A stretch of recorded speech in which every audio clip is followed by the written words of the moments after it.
그런즉 사랑하는 자들아, 이 약속을 가진 우리는 하나님을 두려워하는 가운데서 거룩함을 온전히 이루어 육과 영의 온갖 더러운 것에서 자신을 깨끗하게 하자. 아멘.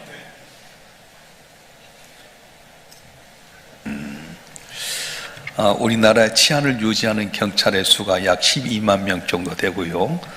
이제 군인들이 예전에는 60만 명이었는데 2025년 7월 달 기준으로 약 45만 명의 군인이 있습니다. 또 법무부, 교도관, 변호사, 국회의원 등 법에 관련된 일하는 사람 약 5만 명 정도 됩니다. 대충 이 세 부를 합치면 약 62만 명 정도 되는데, 이웃의 권리와 자유를 침해하는 사람들을 단속하거나 예방하거나 또 그들을 벌주기 위해서 일을 하는 사람이라고 볼 수 있습니다. 또 나라에서 한 해에 지출한 국방비나 치안 유지비, 또 법률을 집행하는 데 쓰는 돈이 얼마나 많은지 모릅니다.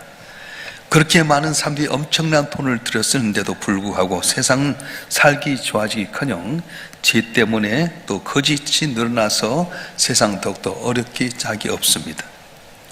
자기 마음속에 무엇인가 잃어버린 사람들은 자기 마음을 채우기 위해서 뭔가를 얻으려고 합니다.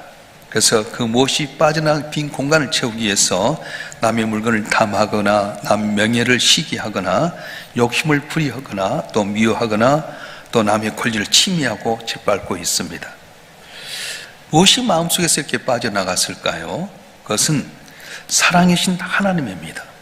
마음속에 하나님이 없는 사람은 만족함이 없게 되고요, 그 빈 공함을 채우기 위해서 평생 발버둥 치지만 결국 채우지 못하고 허망하게 생을 마쳐버립니다. 여러분, 62만 명의 이 사람들 가운데 10분의 1만 하나님의 사랑을 채우는 데 동원하게 된다면 아마 이 세상의 범죄는 다 없어지게 될 것입니다. 아무리 성을 튼튼하게 쌓는다 할지라도 안에서 성문을 열어주면 수고하고 쓴 게 다 헛것일 수밖에 없습니다. 문제는 밖에 있는 것이 아니라 안에 있습니다. 우리 마음이 온전해야 육체도 건강해지게 되고요, 생활도 건강할 수 있습니다. 우리의 마음이 어떠하냐에 따라서 우리의 삶도 달라지기 때문에 제일 우리 기간 가운데 중요한 것이 바로 마음이라고 하는 겁니다. 신앙생활에 있어서도 세상과 접하고 죄와 접하다 보면 그것이 우리를 병들게 만들고 또 우리를 더럽게 만들어서 다 감염되게 하는 건데, 그게 어디냐? 마음이라고 하는 거예요. 여러분, 사과상자에 사과가 많이 있을지라도 하나가 썩어버리면 금방 전체에 사과상자가 썩어버린 것처럼 우리 마음과 마음이 맞닿을 때에 해로운 사상이나 생각이나 태도가 우리에게 전달이 되게 됩니다. 그래서 그리스도의 마음을 품지 않는 사람과 함께 만나게 되면 자연히 그들의 영향을 받게 되는 거예요. 선한 우리의 영향이 그들에게 가는 것이 아니라 악한 생각, 세상의 모든 잡다한 생각이 우리 가운데 와버린 거예요. 오늘 권사님들 기도했지만 우리가 세상에 나가서 그리스도로 살아가려고 하지만은 그렇지 못하지 않아요. 생각이나 사상이나 감정이나 욕망, 이런 것들은 우리 마음이 다른 사람의 마음과 부딪히게 될 때에 변화가 되는데, 중요한 것이 뭐냐? 매체라고 하는 거예요. 대중매체. 매스컴을 통해서 온 영향을 받게 됩니다. 특별히 마음이 여린 우리 자녀들은 부모나 교사나 팀이나 라디오, 신문, 친구들을 통해서 미묘한 압력과 충격에 큰 영향을 받게 됩니다. 그래서 대중매체들이 우리 삶 가운데 굉장히 영향을 나타내는 거예요. TV 같은 거 보면요, 성금하니 동성애를 조장하게 되고요, 옛날에 안방극장에서 어떻게 뽀뽀가 있었어요. 요새는 뽀뽀 안 하면 드라마가 안 되는 거예요. 그러니까 젊은 청년들이 마음속에서 그런 걸 보면서 우리도 한번 해볼까? 하지 말라고 보여준 그런 것들을 그냥 몸받아서 그걸 해볼 때가 많다는 겁니다. 어떤 가정에 참 천사처럼 순종하고 말을 잘 듣는 어린 딸이 있었어요. 그런데 어느 날 부모의 말씀에 순종했던 애가 대들기 시작하고요, 인상이 달라지게 되고요, 성격이 포악해지게 된 거예요. 아니, 저희가 왜 갑자기 저러지? 그런 가운데 애가 이제 학교에서 다니던 공부하는 가운데 이렇게 가방을 옮기는 가운데 책장에 딱 떨어진 거 보니까 책받침에가 아주 요괴 같은 것들이 많이 그려져 있었어요. 이가 공부를 할 때 책받침을 쓰다 보니까 요괴의 모습들, 막 폭행하는 그런 모습들, 장면이 가득 차 있어서 얘들도 글씨를 쓸 때마다 그걸 보면서 인상이 써지게 되고요, 성격이 난폭해지게 되고요, 불순종하는 모습이 되었어요. 아, 있던 거구나. 그래서 엄마가 살그머니 좋은 공주의 모습과 아름다운 그림이 있는 것을 책받침 받고 나왔어.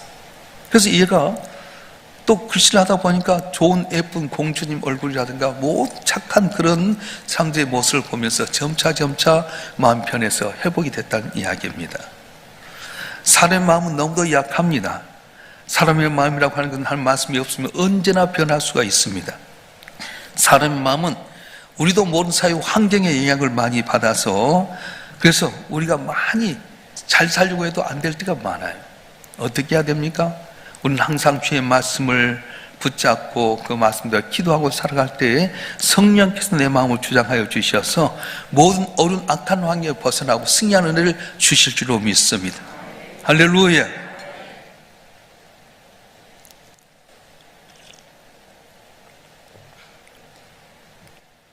우리 마음은 하나의 방입니다. 무엇을 담느냐에 따라서 마음에 누가 있느냐에 따라서 내 마음의 방이 달라져요. 실제로 우리 집에도요, 방에서 밥상을 차려놓으면 식당이 되게 되고요, 똑같은 방 책상을 놔두게 되면 공부방이 됩니다.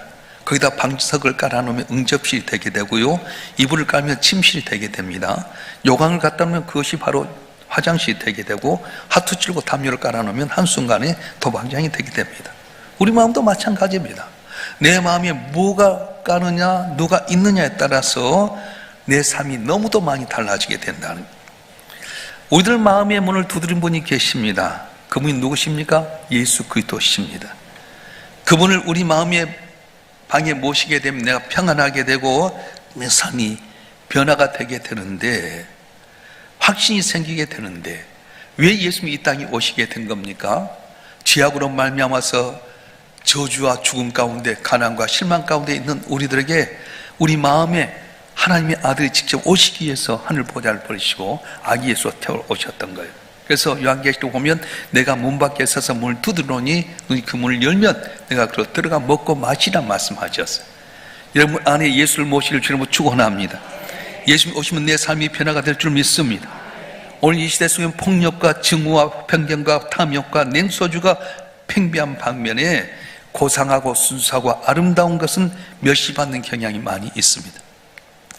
세상의 오염에 물들지 않은 실제적인 방법은 무엇입니까? 날마다 영적으로 깨어 있어가지고 우리 깨끗하게 하신 성령이 마음속에 임재하시고 그분 능력의 성령으로 붙들어 주게 될 때 내가 세상에 오염되지 않고 우뚝 서서 그때 향기를 나타낼 수 있다는 거예요.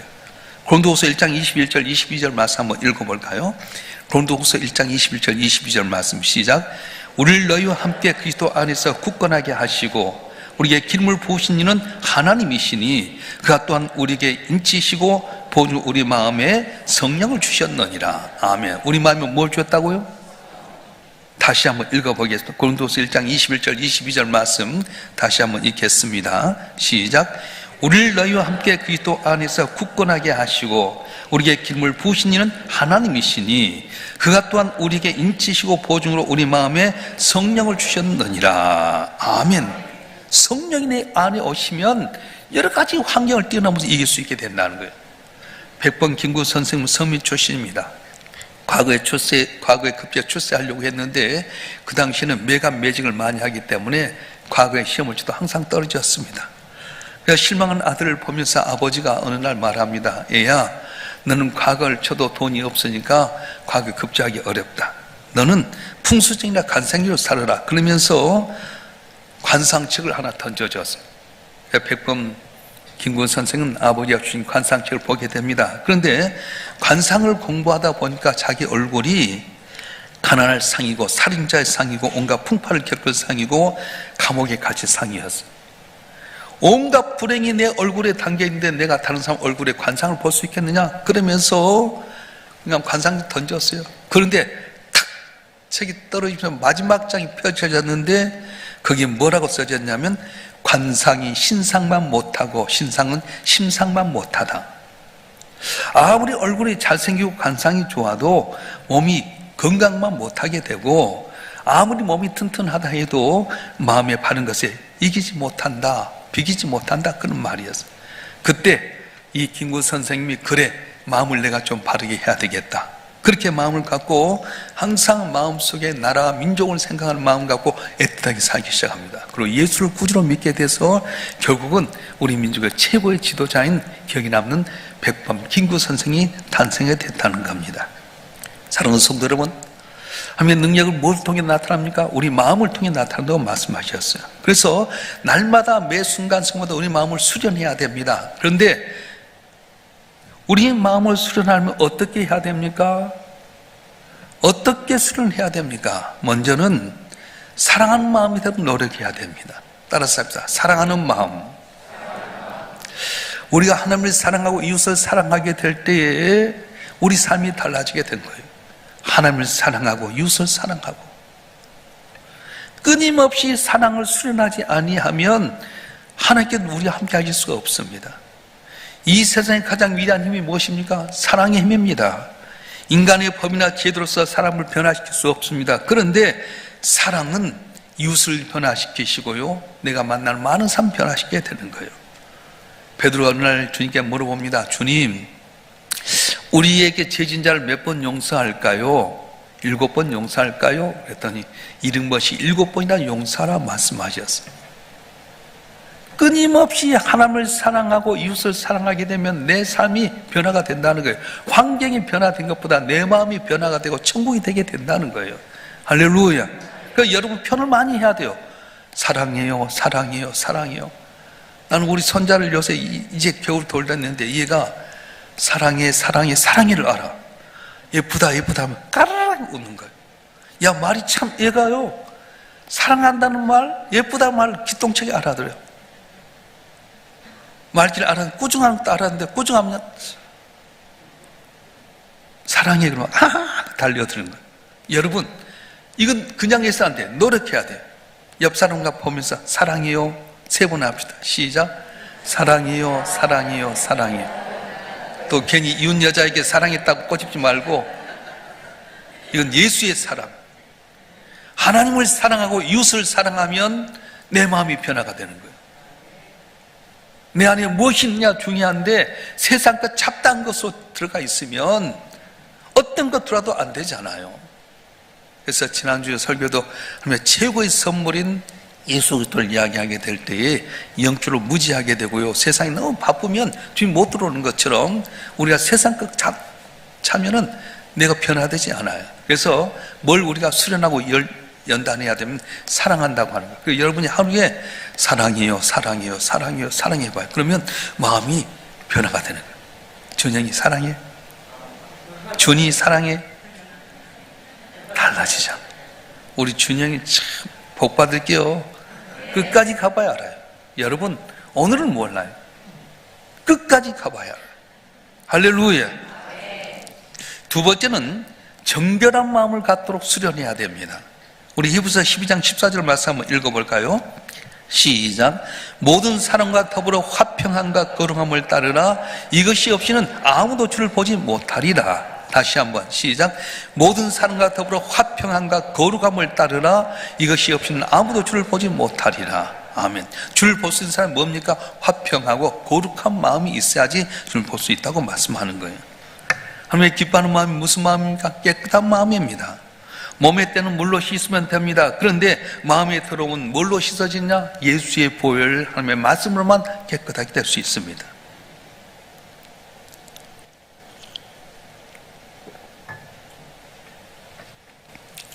주님 말씀합니다. 내가 거룩하니 너희도 거룩하라고 말씀하십니다. 매 순간순간마다 주님을 바라보고 주님을 닮으려고 노력하면 내 얼굴이 달라지게 되고요, 내 삶이 달라지게 돼요. 여러분 보세요. 딱 남자와 여자가 있는데 부부간에 누가 부부간인지 그냥 알 수 있어요. 왜 그런지 아세요? 서로 맨날 보니까 닮아지는 거예요. 이미지가 닮아져요. 어쩌면 저렇게 부부가 저렇게 남매 같지? 그러잖아요. 저는 제가 참 우리 집사람은 제가 젊었을 때 보니 참 미인이었고 나는 참 못생겼어요. 근데 누가 나한테 아유 사모님과 닮았어요. 그럼 난 좋더라고. 근데 우리 사모님 나 닮아가 좀 미워졌어. 여러분 부부간에도요 계속 바라보는 거예요. 큰바의 얼굴처럼 주님 바라보고 말씀 가운데 가게 되고요, 거룩한 마음을 품게 되면 내가 주님을 볼 수 있게 된다는 거예요. 그래서 우리 마음이 참 좋아지고 평화롭게 하려면 어떻게 해야 되냐? 사랑의 훈련을 해야 되고 거룩한 마음을 갖도록 노력해야 됩니다. 그리고 세 번째 어떤 마음을 가져야 되면 감사한 마음을 갖도록 노력해야 됩니다. 감사한 마음보다 더 위대한 마음은 없습니다. 감사는 먹금을 젖히고 태양이 드러나도록 하는 것이 바로 감사라고 하는 겁니다. 시편 50편 23절 말씀 한번 읽어볼까요? 시편 50편 23절 말씀 시작.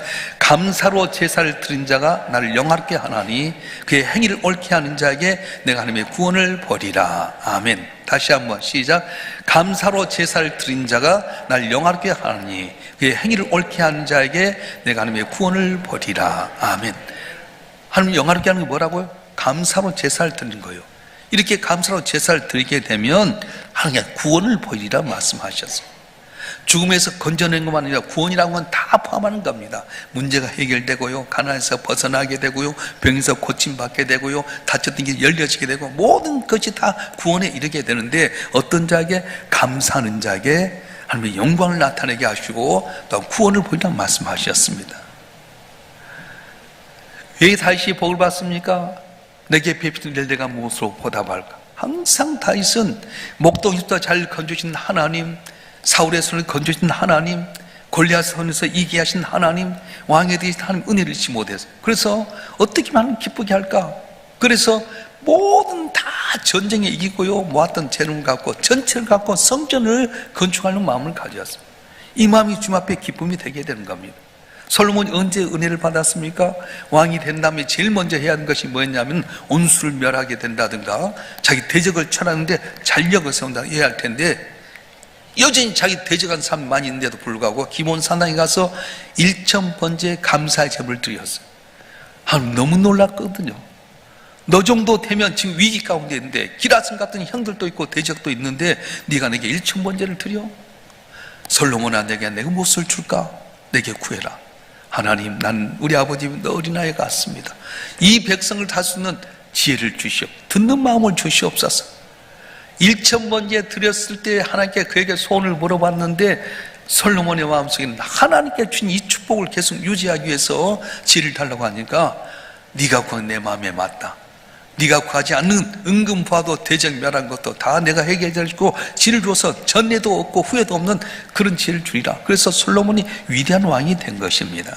사랑하는 성도 여러분, 오늘 우리의 삶 가운데 제일 중요한 건 뭐냐면 감사하는 거예요.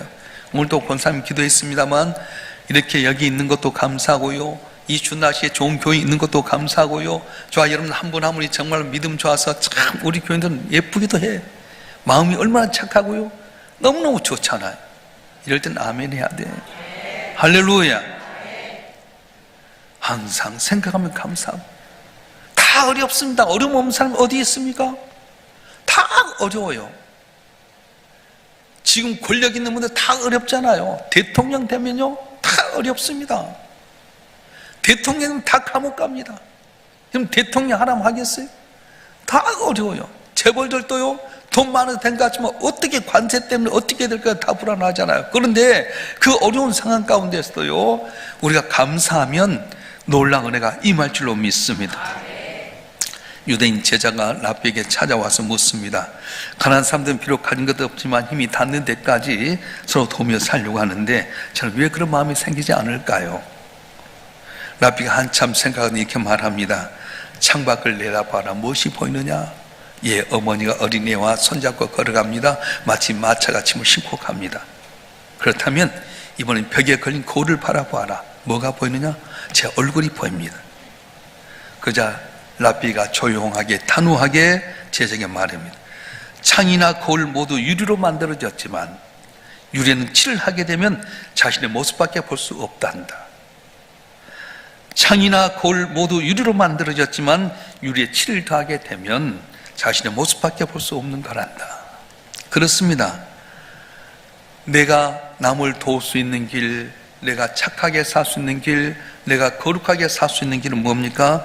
내 마음을 먼저 비우는 것입니다. 넉넉하고 투명한 마음으로 주를 돌아보는 시간을 가질 때에 나도 모르는 사이에 은혜가 임하게 되는 거예요. 할렐루야. 제가 교육전사 할 때 아동부도 맡고 중고등부 맡았는데 중고등부 수련을 가잖아요.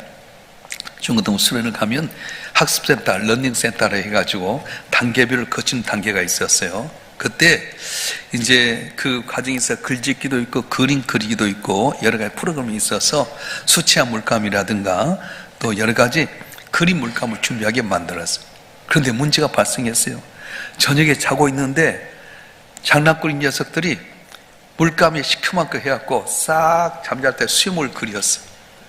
눈에다 안경. 근데 깊이 애들이 피곤해 2시에 잠들다 보니까 칠한데도 모르는 거예요. 아침에 기상!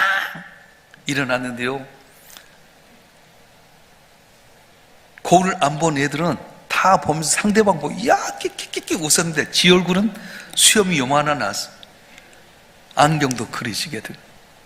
여러분, 야, 네 얼굴 또 너도 마찬가지. 그러니까 싹 거울 보더니 딱 닦았어요. 마찬가지입니다. 오늘 또 거울을 보지 않고 몇 년 살아가면 여러분 머리는 팥불이 되게 되고요. 얼굴에 눈곱 낀 것도 알지도 못하고요. 다 얼굴이 초라하게 되잖아요. 오늘 우리는 어떻게 해야 됩니까? 우리는 항상 거울을 보고 살아야 됩니다. 어떤 거울을 보게 되는 겁니까? 말씀의 거울. 주님을 바라보는 주님의 거울을 바라보고 살아갈 때 놀라운 은혜가 임할 줄로 믿습니다. 오늘 본문 고린도후서 7장 1절 말씀 한번 읽어볼까요? 고린도후서 7장 1절 말씀 시작. 그런즉 사랑하는 자들아 이 약속을 가진 우리는 하나님을 두려워하는 가운데서 거룩함을 온전히 이루어 육과 영의 온갖 더러운 곳에서 자신을 깨끗하게 하자. 아멘. 다시 한번 시작. 그런즉 사랑하는 자들아 이 약속을 가진 우리는 하나님을 두려워하는 가운데서 거룩함을 온전히 이루어 육과 영의 온갖 더러운 곳에서 자신을 깨끗하게 하자. 아멘. 이번 성탄을 준비하면서 대림절 2번째 주일에 우리의 마음이 오염되지 않도록 마음의 창문을 닦았으면 좋겠습니다. 미래는 창문을 닦으셨으면 좋겠습니다. 양심의 창문, 신앙의 창문, 거기에 먼지가 끼지 않도록 노력해야 됩니다. 그럴 때 아기 예수님이 이 땅에 오신 의미를 진짜 알게 되고요. 그분이 원하신 뜻을 행함으로 말미암아서 성령의 역사하신 가운데 항상 감사가 넘치고 승리하고 영광을 나타낸 복된 삶이 되어질 줄 믿습니다. 이런 은혜가 여러분 모두에게 임하기를 주로 축원합니다. 다 같이 한번 주여 삼층과 통속 기도하십시다. 내 마음을 창문을 닦아야 될 텐데 여러분 어떻게 하고 있습니까? 사랑하는 마음을 주시옵소서, 청결한 마음을 주시옵소서, 감사하는 마음을 주셔서 영화롭게 하는 저희가 되게 해주시옵소서. 우리 주여 삼창하고 통속 기도하겠습니다.